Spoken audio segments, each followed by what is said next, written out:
오늘의 말씀은 하나님께서 성전을 떠나버리는 참 안타까운 얘기를 우리가 오늘 보게 될 겁니다. 떠나는 영광, 그리고 남겨진 성전이라고 하는 제목을 통해서 오늘 우리가 에스겔서 10장을 살펴볼 건데요. 오늘 교회가 이런 상황에 놓여지면 안 되겠죠. 그래서 반면교사로서 오늘 말씀을 좀 준비해 봤습니다. 우리는 종종 하나님이 함께 하신다라는 말에 너무 익숙하게 사용합니다. 예배당에 들었으면 자동으로 임재가 있다고 느끼고 찬양을 부르면 하나님이 기뻐하신다고 믿죠. 하지만 오늘 본문의 에스겔 10장은 우리에게 충격적인 질문을 던지죠. 하나님의 영광이 정말 지금 여기에 머물러 있는가? 에스겔은 바벨론 포로로 끌려간 선지자입니다. 그런데 하나님께서 그를 끌어다가 예루살렘의 그런 모습을 환상을 보여주시죠. 그 환상 속에서 하나님의 영광이 성전을 떠나는 장면은 너무 생생하고 너무 슬픕니다. 하나님이 떠나시는 모습은 마치 사랑하는 사람이 아무 말 없이 집을 나서는 것처럼 말없이 등을 돌린 것처럼 마음을 아프게 하죠. 왜 그러면 하나님이 떠났을까요? 단순히 하나님이 화가 났을까요? 아니라는 겁니다. 하나님은 이때까지 오래 참으시고 수없이 선지자를 통해서 경고도 하시고 기다렸습니다. 하지만 이스라엘은 그 사랑을 무시하고 하나님의 성전을 우리가 지난해 봤던 에스겔 8장을 통해서 성전을 더럽힌 장면, 그리고 결국 하나님이 떠날 수밖에 없는 상황에 놓여 있는 거죠. 하나님을 떠나면 심판이 아니라 더 이상 함께 할 수 없는 슬픔의 표현입니다. 우리 삶에도 이런 순간이 있습니다. 아무리 예배를 들어도 기도를 해도 마음이 공허할 때가 있다고 느껴지십니까? 하나님이 멀어진 것 같은 느낌? 그럴 때 우리는 이 에스겔 10장을 한번 읽어보셔야 됩니다. 하나님의 영광이 거룩함을 떠난 곳에는 머물 수가 없습니다. 하나님은 사랑이지만 동시에 거룩하신 분이죠. 그분은 죄와 함께 머물 수 없다라는 겁니다. 오늘 이 설교를 통해서 우리가 하나님의 영광이 떠나는 이유를 오늘 말씀을 통해서 묵상하고 그 영광이 다시 돌아오도록 우리의 삶을 정결하게 할 필요가 있는 것을 깨닫게 될 것입니다. 하나님이 떠나시기는 하지만 돌아오시기도 하시는 분이시죠. 그분의 발걸음이 다시 우리의 삶 속에 초대할 준비가 되기를 주 이름으로 축원합니다. 그럼 본문을 통해서 한번 살펴보겠습니다. 하나님은 에스겔의 환상을 통해 말씀하시죠. 에스겔 10장 우리 2절을 한번 같이 읽어보겠습니다. 같이 읽습니다. 하나님이 가는 베옷을 입은 사람에게 말씀하여 이르시되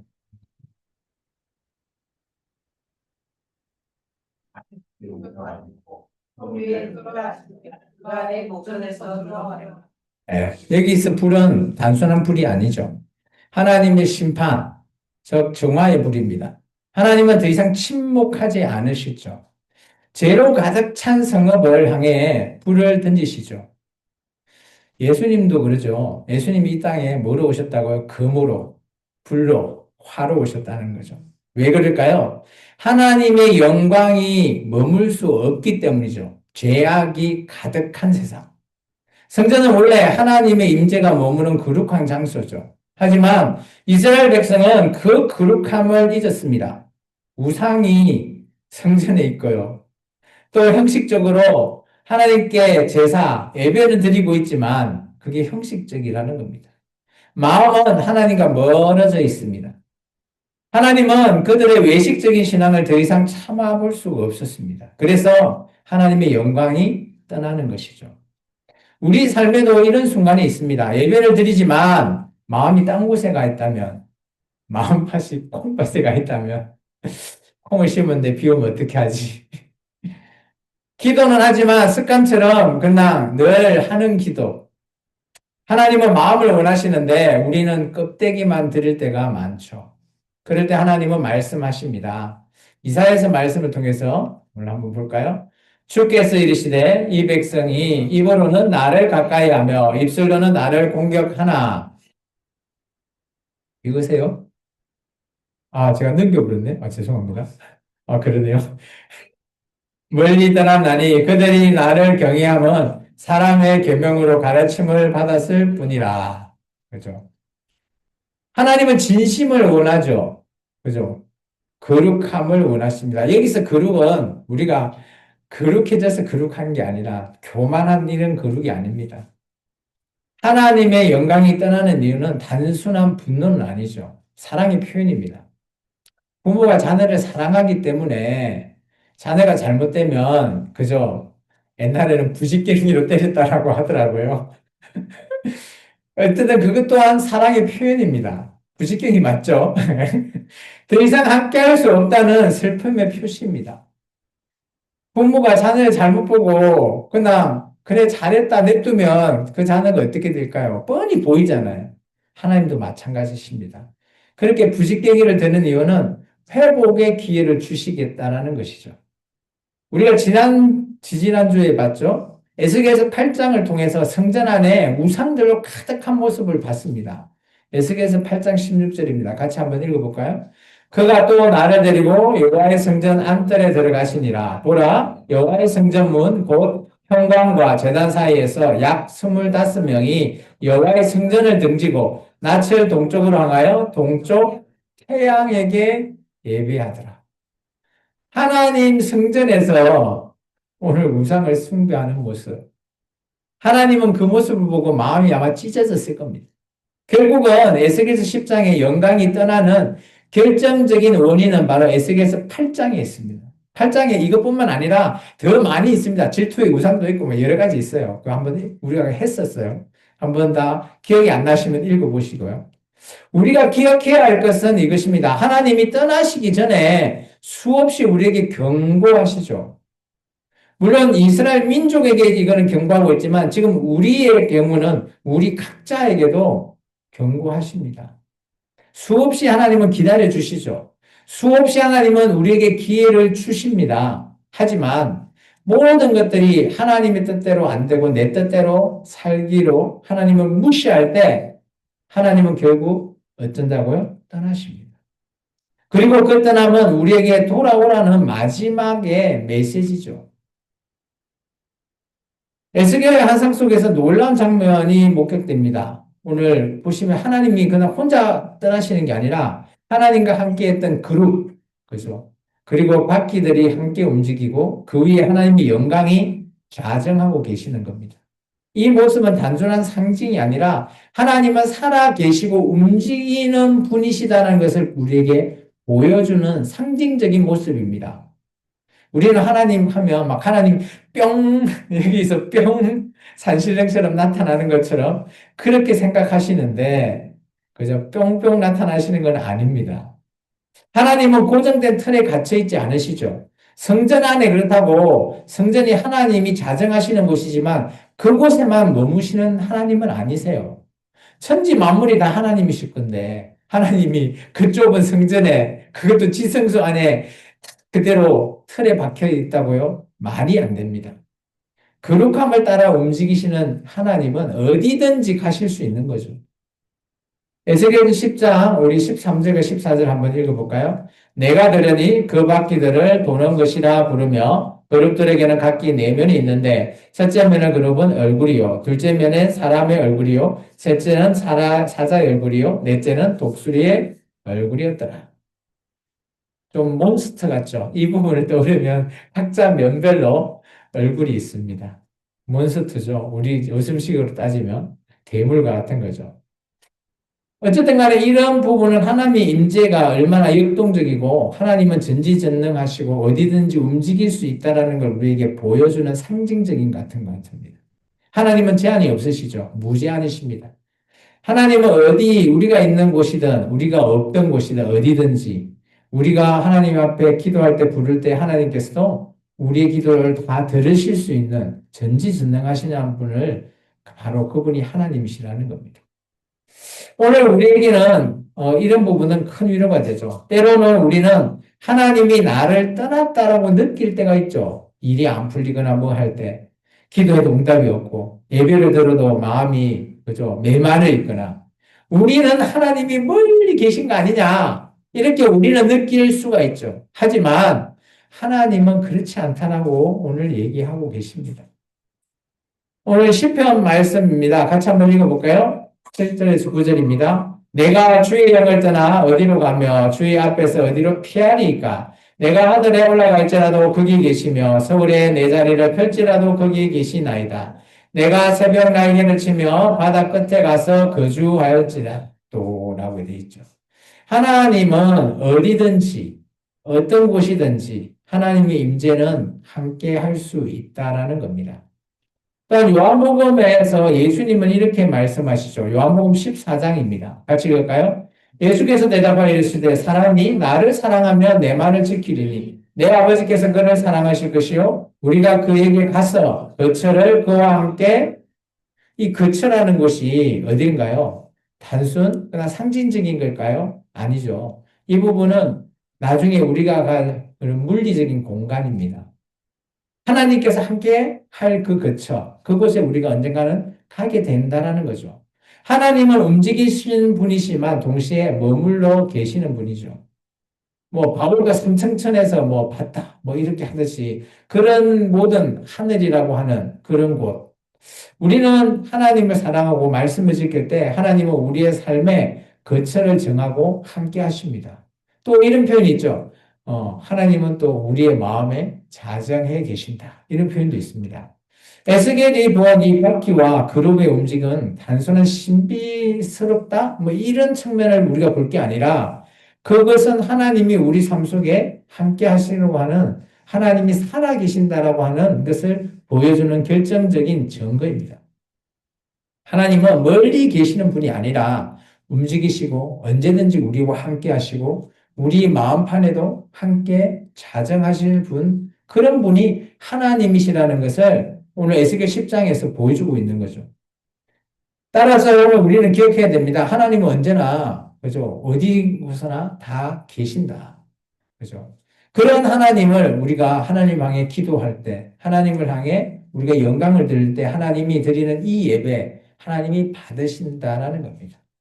그래서 우리가 보면 예배라고 하는 것은 하나님 앞에 나아간다라는 표현을 쓰고 있죠. 지금 우리가 이 송정동에서 예배를 드리고 있지만 지금 이 예배가 하나님의 보좌, 그 하늘 앞에 우리가 나아가서, 그죠? 우리가 뭐 예수님의, 그죠? 머리 되시는 예수님, 우리가 몸된 교회로 함께 하나님 앞에 나아가 지금 예배하고 있는 그런 모습을 떠올리시기 바랍니다.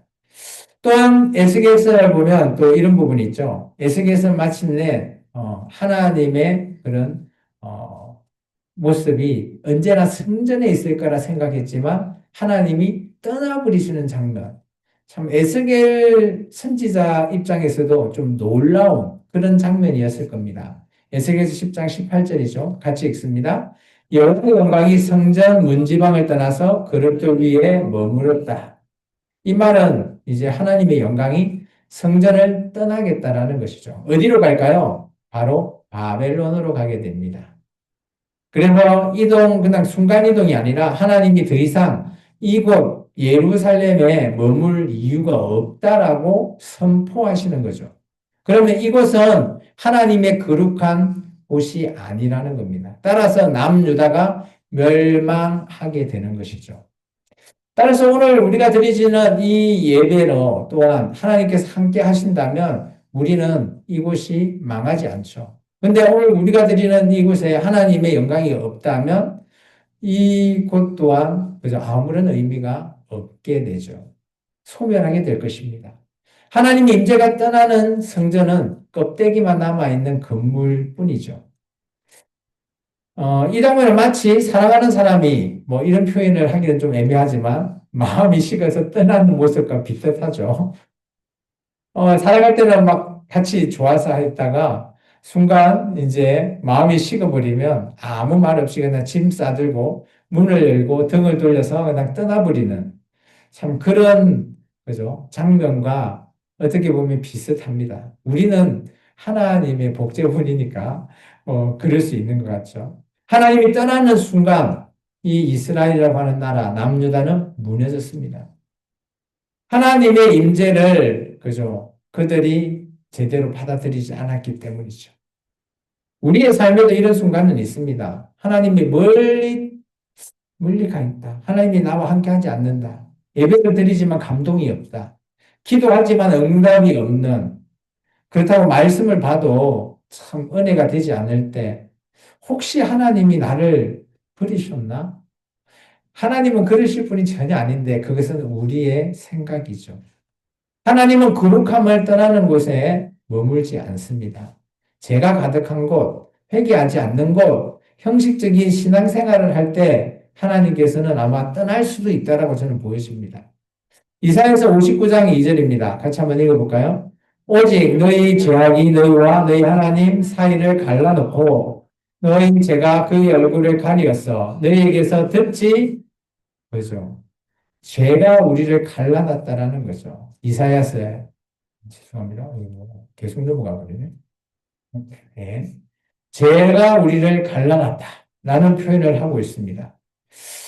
이것은 그죠? 그냥 끝나버리는 겁니다. 죄로 말미암아 우리가 하나님 앞에 도저히 설 수 없는 그 길. 그렇다면 우리는 구원이라는 것이 없다라는 것을 얘기하고 있죠. 오늘 요소는 이럴 때 우리에게 권면합니다. 한번 읽어볼까요? 요에스 2장 13절입니다. 너희는 옷을 찢지 말고 마음을 찢어 너희 하나님 여호와께 돌아올지어다. 그는 은혜로우시며 자비로우시며 노하기를 더디하시며 인애가 크시든 뜻을 돌이켜 재앙을 내리지 아니하신다라고 합니다. 그렇습니다. 우리가 하나님 앞에 돌아가는 것, 그게 중요한 거죠. 우리의 마음을 찢는 것, 그게 중요한 겁니다. 우리의 죄가 하나님과 관계 속에서 죄가 우리가 하나님을 만날 수 없다면 우리는 회개해야 됩니다. 오직 예수 그리스도로 말미암아 우리가 하나님 앞에 나가는 길이 열려 있지만 오늘 우리가 하나님 앞에 나아갈 수 없다면 그것이 죄의 문제라면 더더욱 우리는 회개하고 예수 그리스도 안에 머무러야 됩니다. 그렇지 않으면 우리는 그죠? 하나님과 갈라질 수밖에 없고 하나님은 우리를 떠날 수밖에 없으시는 거죠. 말씀을 한번 마무리해 볼까요? 하나님의 영광이 떠나는 장면, 그게 오늘 에스겔서 10장입니다.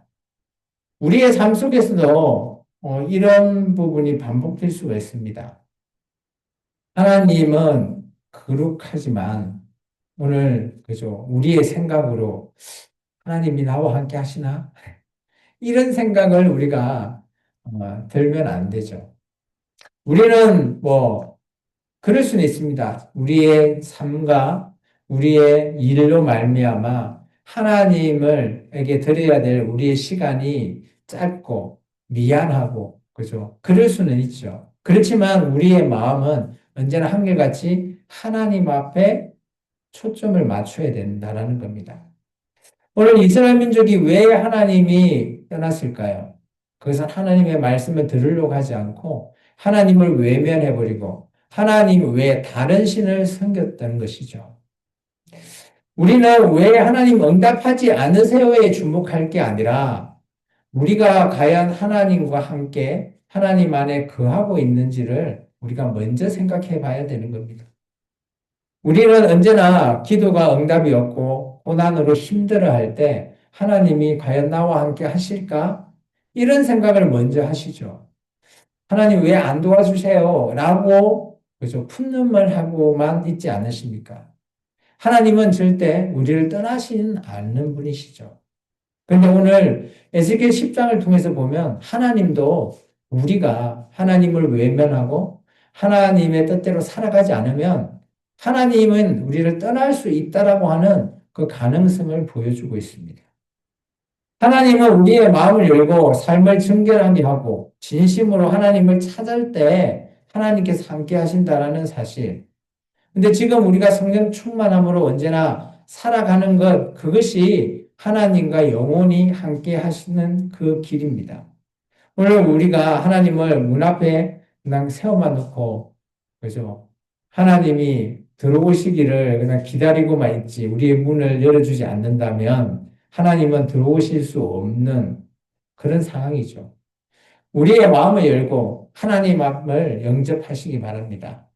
다시 한 번 더 우리의 하나님의 영광이 우리와 함께 머물러서 우리의 모든 일이 하나님의 생각, 하나님의 뜻, 하나님의 말씀대로 살아갈 때 하나님께서는 우리를 떠나시지 않으신다는 거죠. 하나님이 떠난 이 성전은 그죠? 껍데기뿐이다라고 말했습니다. 오늘 우리가 하나님이 우리를 떠나셨다면 우리 마음에 있는 우리가 몸된 성전이기에 이 성전 또한 껍데기밖에 남지 않겠죠. 성전은 오직 하나님이 영광이 함께 할 때 하나님께서 우리를 거룩하다. 하나님께서 우리의 구원자 되시는 분이시죠. 오늘 이제는 우리의 차례입니다. 하나님이 언제나 우리와 함께 하실 수 있게 우리의 마음의 문을 열고 하나님의 영광을 올려드리는 저와 여러분의 인생이 되기를 주의 이름으로 축원합니다. 기도하겠습니다. 주님 감사합니다. 오늘도 하나님의 귀한 말씀 속에